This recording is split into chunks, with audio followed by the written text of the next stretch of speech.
Hamilton's ordeal began with the soft click of radiology film sliding into cold steel receptors, each shadow on the translucent pane sharpening the outline of a fate no scalpel could rewrite. And when the attending muttered the phrase unresectable glioblastoma behind an apologetic smile, the syllables sliced through her future like glass dragged across silk, shredding every modest certainty she still allowed herself to cradle after surviving the Hamilton family's notorious scandals. For days she moved through the estate in a trance of perfumed dread, pretending the walls of mirrored mahogany could echo something kinder than the prognosis thrumming behind her ribs. But despair, like static on a shortwave radio, hissed louder with every attempt to drown it beneath piano etudes, charity gala itineraries, or the polite fictions of concerned friends who dared not mention the odds fewer than 6 months, and those months likely to be devoured by headaches feral enough to split daylight, vertigo that would tilt the horizon, and cognitive fissures that would fracture memories until her very name might tumble into oblivion. It was in that corridor of terror that Martin Richardson appeared, carrying a proposal laced in equal parts salvation and damnation he had cultivated in clandestine biopharmaceutical sanctums that skirted every regulatory perimeter. A CRISPR-Jason gene therapy cocktail coded to silence tumor-promoting pathways while rewriting the DNA of glial cells to regenerate pristine neural tissue. The science, Martin insisted, was revolutionary. The approvals, regrettably, were decades away. What he required was a subject braver broken out to gamble her mortality against the unknown, to let untested vectors claim dominion over her cerebral frontier, to stake her soul on the razor-thin line between miracle and monstrosity, and in return she would receive a fighting chance at a life unshackled from terminal countdowns. Desperation cracked Hayley's resistance.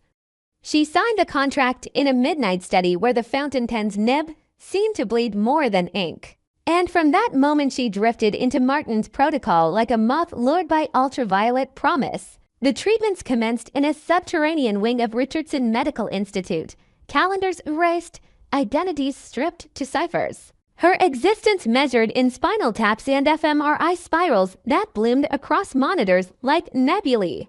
In the first week, a tide of exhaustion drowned her senses, yet the pain receded, the tumoral mass shrinking in digital slices, and Martin's team whispered that the impossible might soon be routine.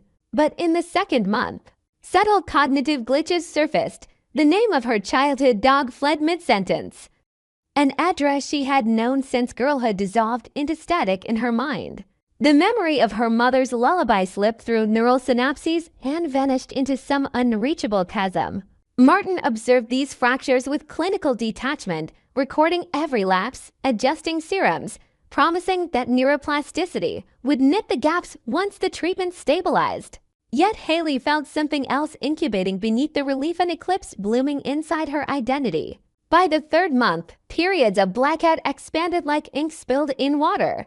And when she emerged from those voids, she discovered tasks completed by hands she did not govern, donation ledgers altered to funnel millions into Martin's private ventures, encrypted messages dispatched to lobbyists advocating policies that would deregulate experimental gene work, discreet subpoenas issued to critics of Richardson biodynamics, all executed under her digital signature.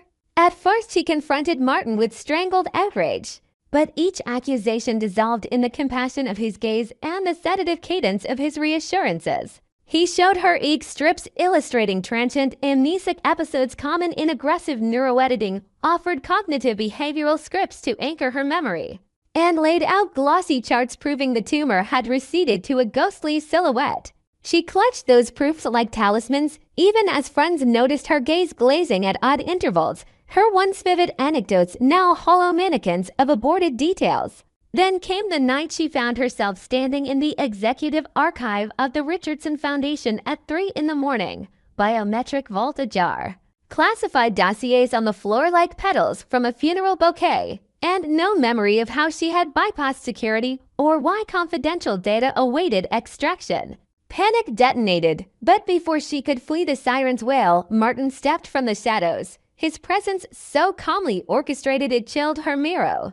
And he guided her back to the lab with a gentleness that felt eerily choreographed, as though he had rehearsed her unraveling long before her diagnosis. In the fluorescent hush of the monitoring suite, he revealed Phase 2, the vector side effect of synaptic rerouting left latent neural pathways susceptible to external stimuli.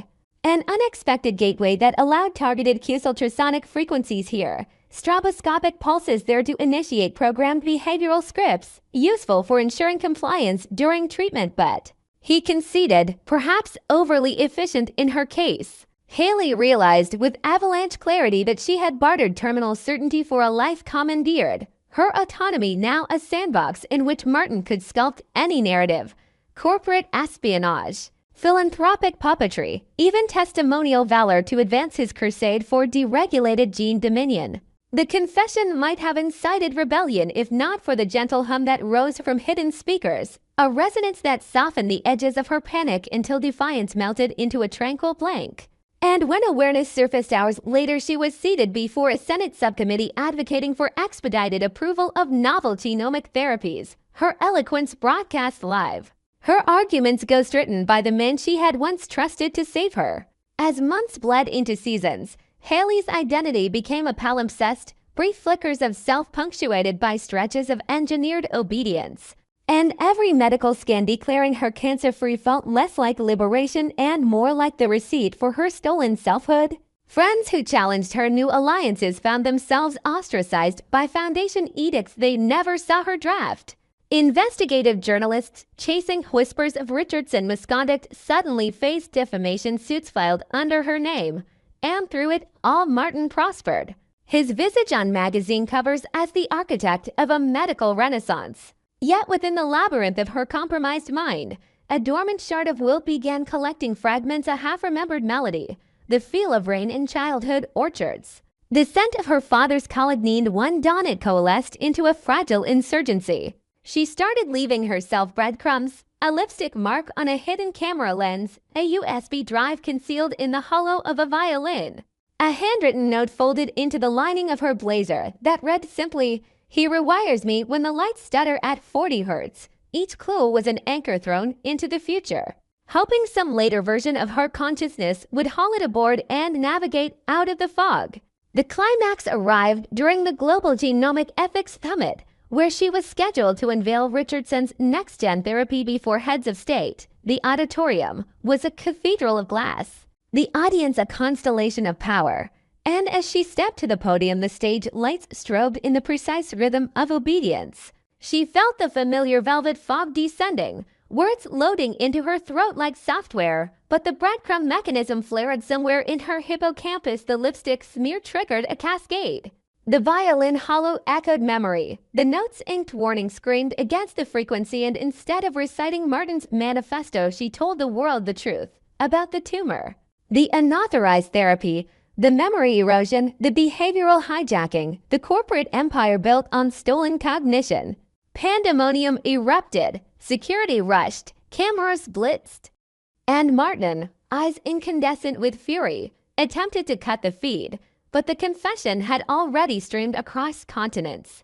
Regulators swooped, investors stampeded, lawsuits blossomed like poisonous flowers, and Richardson Towers flickered as servers were seized. In the fallout, Hayley entered a federal neurorehabilitation program where researchers endeavored to reverse the synaptic conditioning. But progress was Sisyphean. Some days she remembered her uprising with crystalline pride. Others she regarded her own name as a riddle written in disappearing ink. Still, each dawn she recorded would have her fragments surfaced, building a mosaic of self from splinters. And in that determined reconstruction, she discovered a purpose uncolonized by Martin's design. Though her future remained a fragile frontier tumor, dormant but not dead, memory reknitting yet still fresh, forged a new vow to expose every unlicensed genius trafficking hope for control, to legislate barriers that even cunning saviors could not circumvent, to ensure no one else would trade their autonomy for a borrowed tomorrow. In the grand theater of Beyond the Gates, Hayley Hamilton emerged scarred but sovereign, a cautionary legend whispering through every polished corridor where ambition courts desperation, proving that miracles demanding obedience are merely tyrannies in disguise, and that the fiercest resistance can ignite even in the mind's darkest eclipses, illuminating paths back to freedom one reclaimed memory at a time. The rupture began with a single misfiled PDF that bled out of Jericho Memorial's cloud archive late Tuesday afternoon. A glitched attachment in a routine subpoena bundle that should have contained nothing more incendiary than discharge paperwork from an orthopedic ward. Yet one scroll past the metadata revealed a neonatal chart stamped Hamilton, Chelsea twin live births, the second infant's line item, hastily amended in ballpoint. Listed a transfer to provisional foster observation Baldwin before the ink streaked into illegibility. As though someone's trembling hand had realized too late that erasure leaves a louder echo than disclosure. The Baldwin surname detonated among Richardson Foundation strategists like shrapnel ricocheting off marble. Because the Baldwin's media darlings draped in Midwestern humility had recently spearheaded a class action lawsuit accusing Chelsea Hamilton of siphoning philanthropic grants into shell companies built to bankroll her takeover ambitions. For weeks, Chelsea dismissed the suit as the whine of provincial opportunists poking the bear. But now an older, darker tether surfaced, the bald fact that the family suing her might be raising the twin she never knew survived delivery. Within hours, digital forensics confirmed the document's authenticity, and Chelsea, whose mastery of optics could make a dismantled dynasty look like avant-garde reinvention, convened an emergency war table beneath the crystal rotunda of Hamilton Tower. She stared into a holographic family tree that flickered with new branches and felt a fault line shift beneath her meticulously architected life. Because if Naomi Baldwin truly shared her blood, then every legal motion launched against the Baldwins mutated from corporate pest control into fratricide. Yet rage trumped shock. Chelsea's first instinct was containment by annihilation, drafting cease and desist orders luminous with threat, commissioning private investigators to exhume every scrap of Baldwin vulnerability, and plotting a scorched earth countersuit that would bankrupt their lineage to the last donated cent.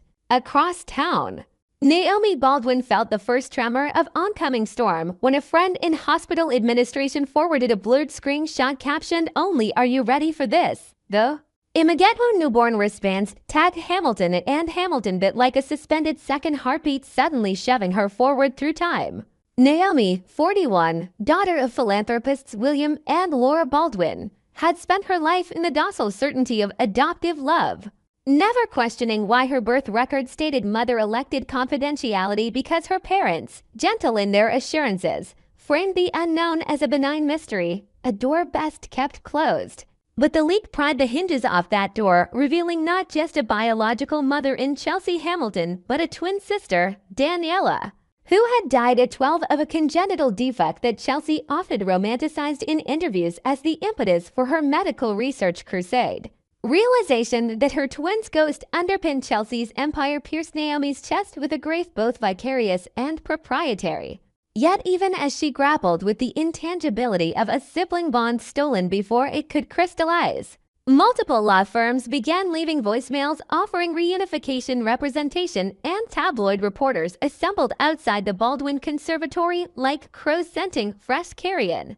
The Baldwins wanted to shield Naomi behind PR statements about respecting all parties' healing journey, but Chelsea outflanked them by live-streaming a boardroom address draped in righteous indignation, accusing the Baldwins of trafficking in stolen bloodlines and vowing to rectify the abduction of my child by every legal instrument this nation affords. Footage of Chelsea's ice-bright gaze carved across international broadcasts, and suddenly Naomi's face, an unremarkable echo of Chelsea's sharper features, was plastered beside the headline "Inheritance Heist." The media conflagration forced Naomi into a labyrinth of compounded identities. She spent nights scouring microfiche, unearthing testimony from retired nurses who recalled a Hamilton stillborn rapidly whisked away for autopsy that never reached pathology, while payroll ledgers showed overtime payouts to Dr.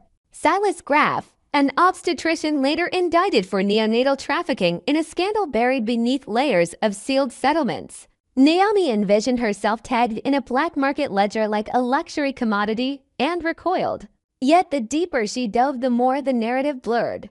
One witness swore the Richard Chelsea's extended clan had orchestrated the swap to spare patriarch Everett Richardson the scandal of an illegitimate grandchild conceived during Chelsea's early Yale years. Another insisted Chelsea herself ordered the removal in postpartum hysteria, fearing twins would tether her to mediocrity.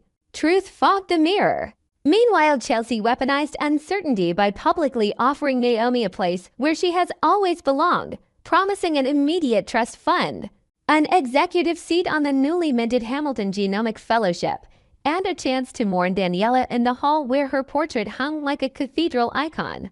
The deal, subtle as velvet wrapped around handcuffs, came with non-disclosure clauses forbidding Naomi from defending the Baldwins in any public or legal forum. Naomi's crisis deepened when William Baldwin collapsed under the strain of litigation and stress-induced arrhythmia, his ICU monitors blinking in time with news tickers speculating about Baldwin bankruptcy. Chelsea's lawyers filed an injunction to freeze Baldwin charitable assets, arguing potential spoliation of evidence, and local courts, intoxicated by Hamilton influence, granted a provisional freeze, choking funding to the children's literacy initiative that Laura Baldwin had spent 20 years building. Naomi watched doctors quiet her father's tremors with magnesium drips while hospital accountants whispered about unpaid invoices and felt an acidic guilt seep into her marrow. By breathing into existence as Chelsea's daughter, she had kneecapped the parents who taught her to walk. In the weeks that followed, Naomi pinballed between War Room Hamilton's gilded and predatory, Baldwin's battered and earnest collecting arguments, numbers, moral debts. Chelsea gifted her security details, bespoke wardrobes, and access to Richardson estates where she might acclimate to her heritage. Yet every velvet corridor smelled faintly of strategy. Each time Naomi attempted genuine conversation, what was Daniela like? Why didn't you search for me? Chelsea deflected with board agendas and philanthropic gala seating charts, transmuting personal history into shareholder value. Conversely, the Baldwins, though limping financially, continued rewriting wills to include Naomi's birth family contingencies, illustrating love through acts of protective redundancy. Torn, Naomi sought objective ground in DNA. She commissioned an independent lab to map epigenetic markers, helping to untangle nurture from nature. The results delivered unsentimental proof of shared Hamilton code. But the assay also revealed gene therapy signatures in Naomi's blood, experimental markers identical to those used by Richardson Biotech in defunct immune enhancement trials. The timestamp on the therapy predated her neonatal records, implying someone had edited her immunological blueprint before her first birthday.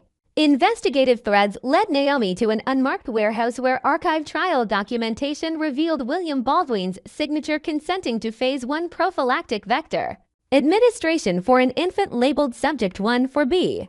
William, confronted while still hospital bedridden, confessed Silas Graff had approached the Baldwins days after adoption, promising lifelong immunity enhancements for their new daughter in exchange for confidentiality. William, blinded by paternal protectiveness, signed. Naomi reeled. Realization crashing that her adoptive parents were not passive victims but inadvertent accomplices in a bioethical labyrinth engineered by Richardson interests to beta test on a child too young to consent. The press christened Naomi the Twin Catalyst, a moniker she loathed yet leveraged to funnel attention toward regulatory reforms. Baldwin creditors, buoyed by public sympathy, granted grace periods. Chelsea redirected frozen assets after being advised that obstruction would tank her brand. Debates ignited in Congress over the ethics of neonatal interventions and closed adoption secrecy. Yet in private, storms brewed. Chelsea established a covert task force to locate any residual vials of Naomi's edited blood, fearing the therapy's blueprint could incriminate Richardson Biotech. William Baldwin, released from ICU, wrestled with guilt that metastasized into insomnia. Naomi, though hailed as moral compass, discovered lingering side effects from the childhood gene therapy and predicable inflammatory spikes that neurological specialists struggled to map. Meanwhile, investigative journalists pried into Silas Graff's old clientele lists, uncovering dozens of misplaced heirs scattered among affluent adoptive families, suggesting Naomi's saga was a thread in a wider tapestry of commodified lineage. As subpoenas spiraled outward, Naomi realized her new foundation might become triage for revelations still hidden in Jericho Memorial's corrupted databases.